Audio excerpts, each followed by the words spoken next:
శిఖరాలకు సవాళ్లు, విద్యార్థుల విజయాలు. పూర్తి వివరాలకు చదవండి రేపటి సాక్షి దినపత్రిక. స్టీల్ ప్లాంట్ పరిరక్షణ బాధ్యత కూటమి ప్రభుత్వానిది అంటున్నారు కార్మిక సంఘాల నేతలు. చంద్రబాబుది ప్రతిపక్షంలో ఉన్నప్పుడు ఒక మాట, అధికారంలోకి వచ్చాక మరో మాట మార్చడంపై తప్పుపడుతున్నారు. స్టీల్ ప్లాంట్ను నాశనం చేసేందుకు కుట్రలు చేస్తున్నారని అన్నారు. ప్లాంట్ నష్టాలకు కార్మికులది బాధ్యతని, సెంటిమెంట్ కాపాడుతుందా అంటూ సీఎం వ్యాఖ్యలపై కార్మికులు ఫైర్ అవుతున్నారు. చంద్రబాబు ప్రభుత్వ తీరుకు వ్యతిరేకంగా అక్టోబర్ 2 నుంచి రాష్ట్ర స్థాయి ఉద్యమం చేపట్టాలని విశాఖ ఉక్కు కార్మిక సంఘాల రౌండ్ టేబుల్ సమావేశం తీర్మానించింది. ఇదే అంశానికి సంబంధించి మా కరెస్పాండెంట్ నాయుడు మరిన్ని అప్డేట్స్ ఇస్తారు. నాయుడు, చెప్పండి. రాష్ట్ర వ్యాప్తంగా కార్మిక సంఘాలు ఉద్యమం చేపట్టాలని నిర్ణయించినట్టుగా చూస్తున్నాం. సో ఏంటి అప్డేట్స్? చంద్రబాబు చేసిన వ్యాఖ్యల్ని ఏ రకంగా చూస్తున్నారు? అప్డేట్ చెప్పండి.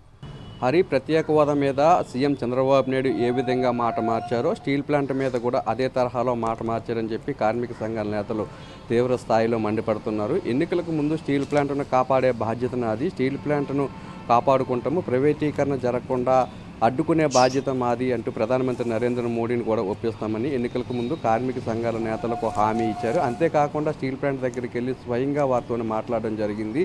ఎన్నికలు అయిన తర్వాత స్టీల్ ప్లాంట్ సంగతిని చంద్రబాబు నాయుడు మర్చిపోయారు.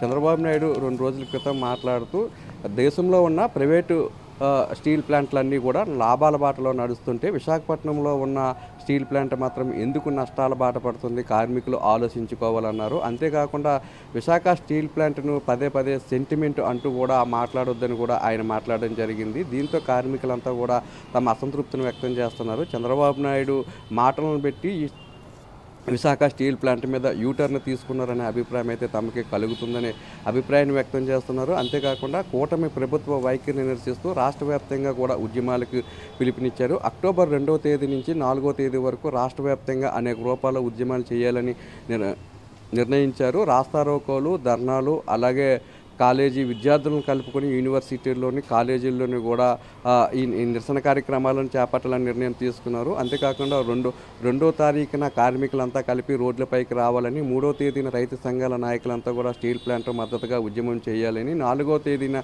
యూనివర్సిటీల్లో ఉన్న విద్యార్థులంతా కూడా స్టీల్ ప్లాంట్కు మద్దతుగా రోడ్డుపైకి వచ్చి నిరసన కార్యక్రమాలు చేపట్టాలని పిలుపునిచ్చారు.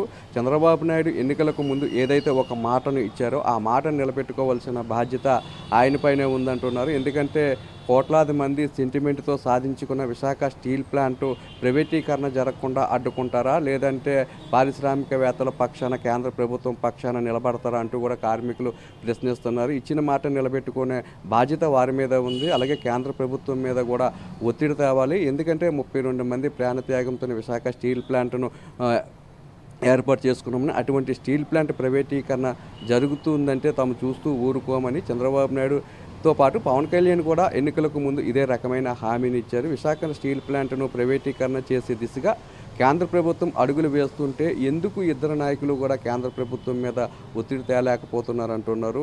ఏదేమైనప్పటికీ కూడా విశాఖ స్టీల్ ప్లాంట్ను మాత్రమే విస్మరిస్తే వారికి తగిన బుద్ధి చెప్పే రోజులు దగ్గరలోనే ఉన్నాయని కార్మిక నేతలంతా కూడా అటు చంద్రబాబు నాయుడు కానీ పవన్ కళ్యాణ్ కానీ హెచ్చరించిన పరిస్థితి అయితే మనకి కనిపిస్తుంది. స్టీల్ ప్లాంట్ కోసము రానున్న రోజుల్లో ఎలాంటి ఉద్యమానికైనా తామంతా కూడా సిద్ధంగా ఉంటామని చెప్పి కార్మికులంతా కూటమి ప్రభుత్వాన్ని హెచ్చరిస్తున్నారు. హరి, రైట్.